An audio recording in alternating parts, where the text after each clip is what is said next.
gian trên cao nguyên bao la mơ màng. Khi đêm đêm về là khi vầng trăng soi nghiêng nghiêng bên mái nhà sàn. Lắng nghe âm vang lời can tựa như tiếng tháng năm thổ hoang sơ, tiếng nói bao đời về trong từng tiếng người vang mãi.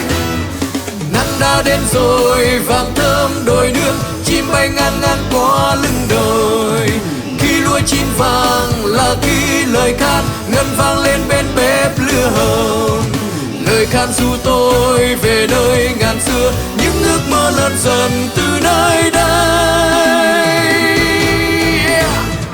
Ôi mơ theo nhịp chân chàng trai đam san đi tìm nữ thần mặt trời. Nghe đâu đây tiếng cười trên môi nàng, hỡi nhi xinh tươi.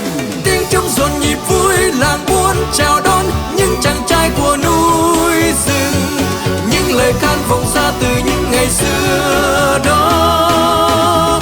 Nhớ mãi buồn ơi lời kể can ngân vang mãi.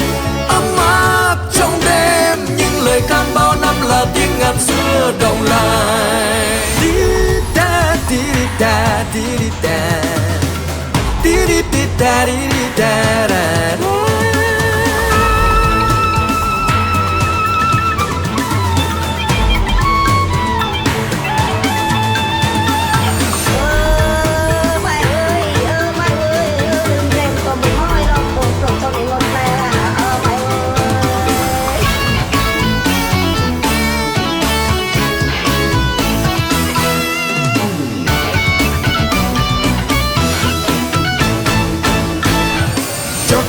Tìm bàn chân thời gian trên cao nguyên bao la mơ màng.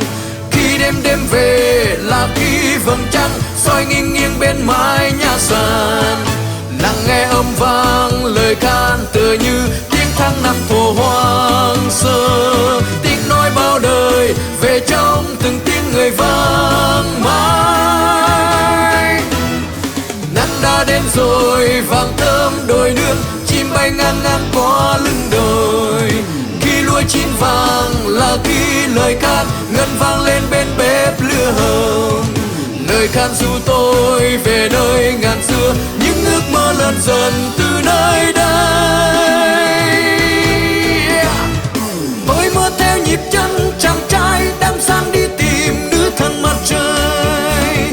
Nghe đâu đây tiếng cười trên môi nàng, hỡi nhi xinh tươi. Tiếng trống rộn nhịp vui làng buôn chào đón những chàng trai của núi rừng. Những lời can vọng ra từ những ngày xưa đó. Nhớ mãi buồn ơi lời kể can ngân vang mãi. Ấm áp trong đêm những lời can bao năm là tiếng ngàn xưa đồng lại. Nhớ mãi buồn ơi lời kể can ngân vang mãi. Ấm áp trong đêm những lời can bao năm là tiếng ngàn xưa đồng